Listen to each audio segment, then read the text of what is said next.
Dah. 3, 2, 1, Kaisa. Bismillahirrahmanirrahim.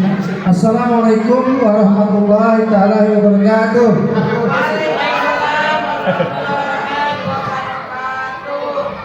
Selamat siang, salam sejahtera buat kita semua. Alhamdulillahirabbil alamin.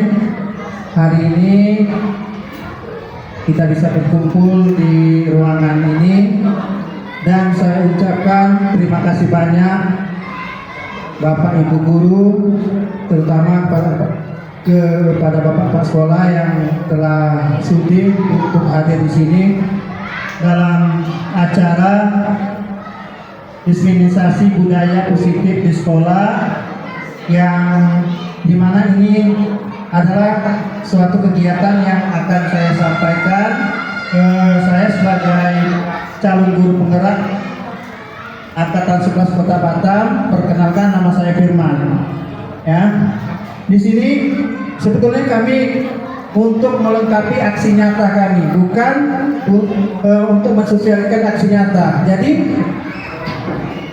di mana aksi nyata kami syaratnya ada videonya.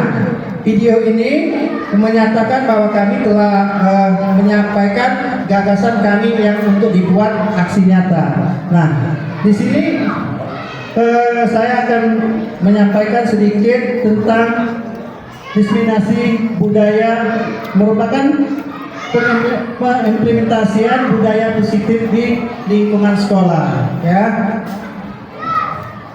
Nah, budaya positif di lingkungan sekolah ini ada 5 karakter. Tadi sudah disampaikan sama Bu Lili yang teman CGP yang pertama. Tadi yang pertama, disiplin positif dan nilai kebijaksanaan universal. Di sini mungkin di dalam ini tidak ada penjelasannya, tidak ada penjelasan karena ini bukan aksi nyatanya, tetapi ini rangka. Tetapi nggak apa-apa, nanti saya akan coba saya jabarkan sedikit walaupun tanpa tik, ya insya Allah bisa ya.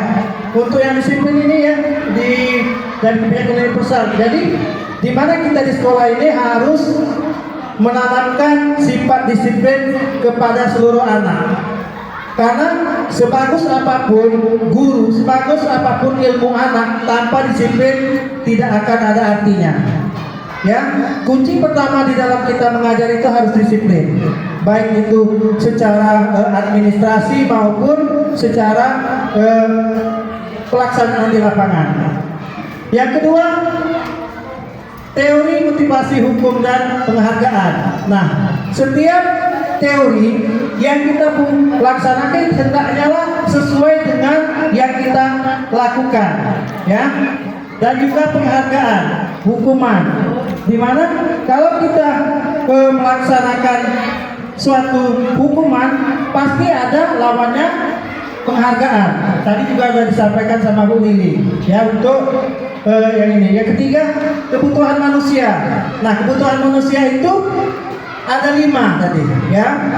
Mungkin untuk bertahan hidup, untuk dihargai, ya, untuk dihormati, dan juga yang terakhir untuk memenuhi kebutuhan pangannya, sandang pangan. Yang kelima, 5 posisi kontrol. Jadi 5 posisi kontrol ini di mana kita cara mengendalikan diri kita di dalam menghadapi pelajaran atau anak. Ya, kita harus bisa memposisikan, misalnya, karakter anak ini mungkin dia harus dibujuk sedikit. Yang anak ini harus dikerasin sedikit, dan yang anak ini harus kita dampingi. Jadi di sini yang dimaksud dengan kontrol di sini. Jadi kita harus tahu benar bagaimana untuk kita memahami karakter anak. Jadi lebih ke karakter anak, ya. Nah, yang ketiga, segitiga diskusi.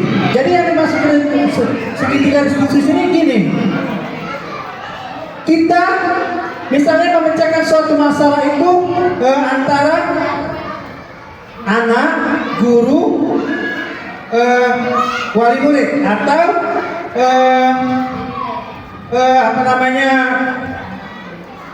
guru, wali murid dan kepala sekolah. Ketika permasalahan itu tidak bisa kita atasi, maka kita meminta bantuan dari atasan kita. Di sini atasan kita Pak sekolah kita. Jadi untuk segitiga institusi ini kita laksanakan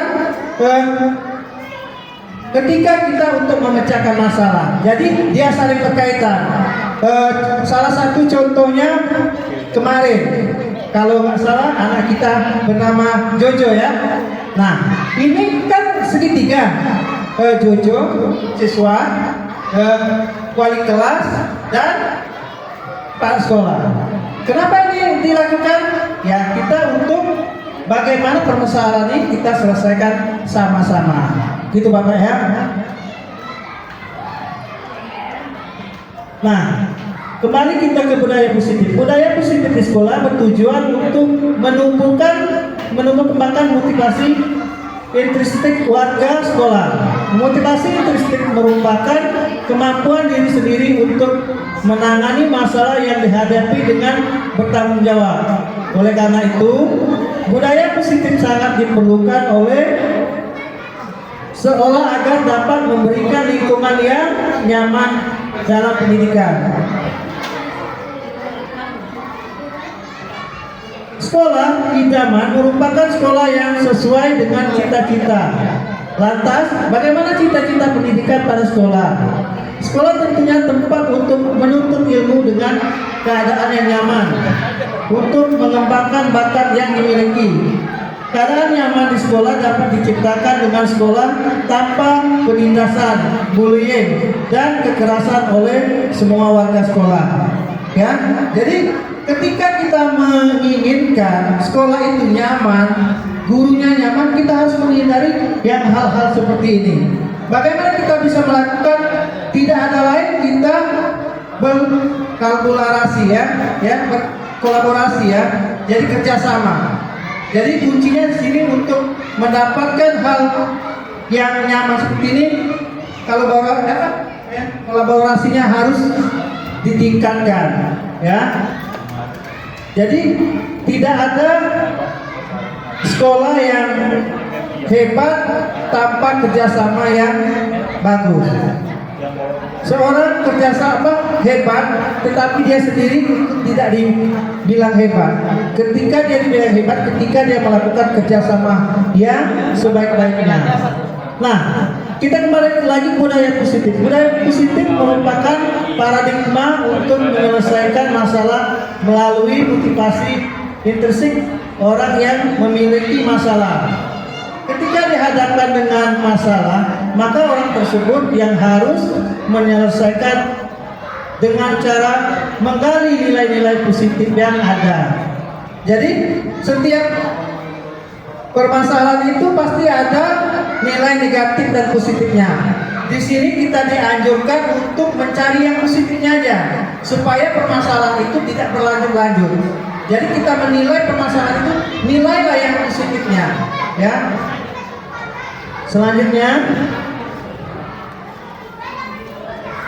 disiplin melalui budaya positif dapat diterapkan melalui kesepakatan kelas. Nah, kemarin saya sudah membuat kesepakatan kelas. Di situ, di mana kesepakatan kelas ini bertujuannya tidak lain untuk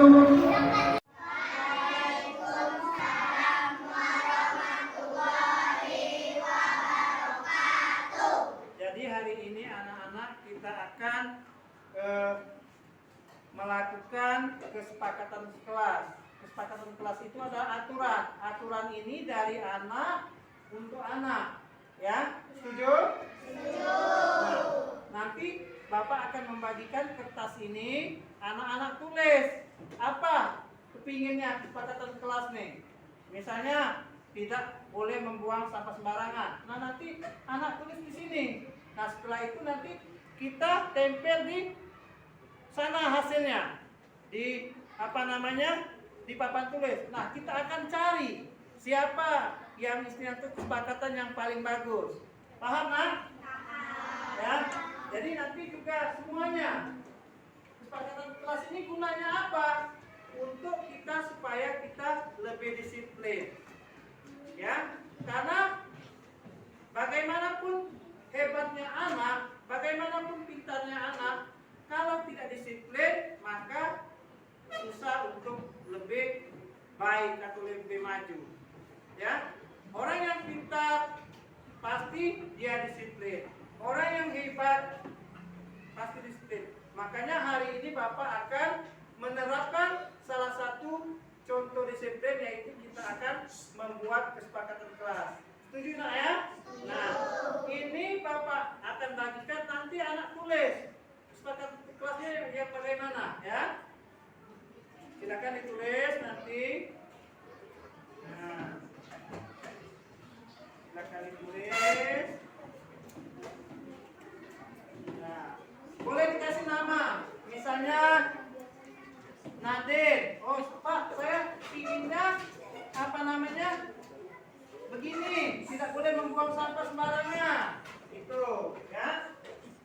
Misalnya Asila, oh Pak, saya tidak boleh sembarangan mencoret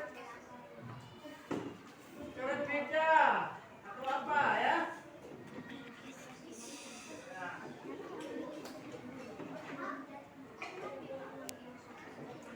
Nah, nanti silakan ditulis ya. Nah, oke. Ya.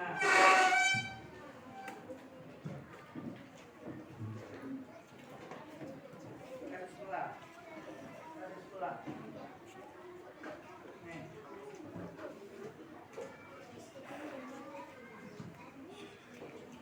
Nah, silakan tulis. Ya. Ditulis. Nanti kita tempel situ. Sudah ada yang siap? Hah? Iya, kasih nama. Hah? Iya, semuanya. Kasih nama, tulis maunya bagaimana.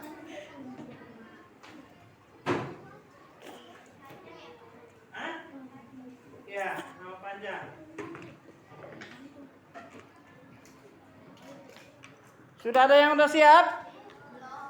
Kamu sudah siap? Siapa yang sudah siap? Siapa yang sudah siap?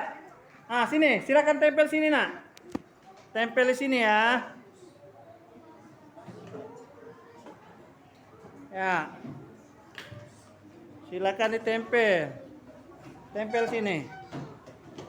Ya. Ya, ditempel.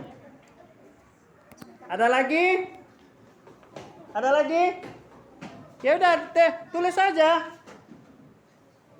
Yang sudah siap boleh tempel. Ya, tempel nak.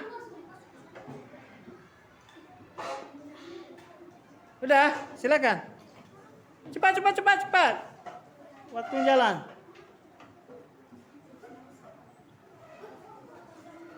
Gebi.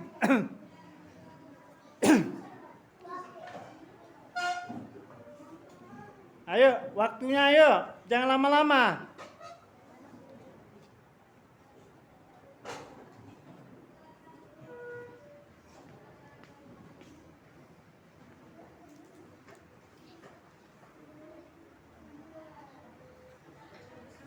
Naden sudah? Sudah? Ya udah ditulis. Oke, ditulis. Nah, yang sudah siap ditulis. Tempel sana.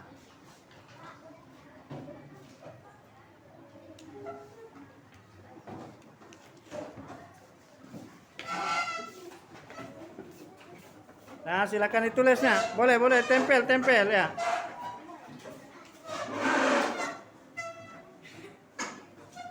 Nah, silakan ditempel.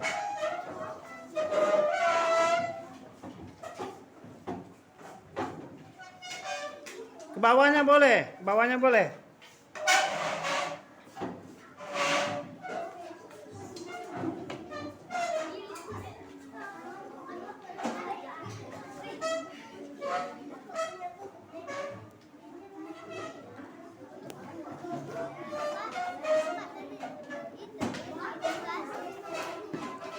Sudah? Yang sudah silakan duduk. Ya.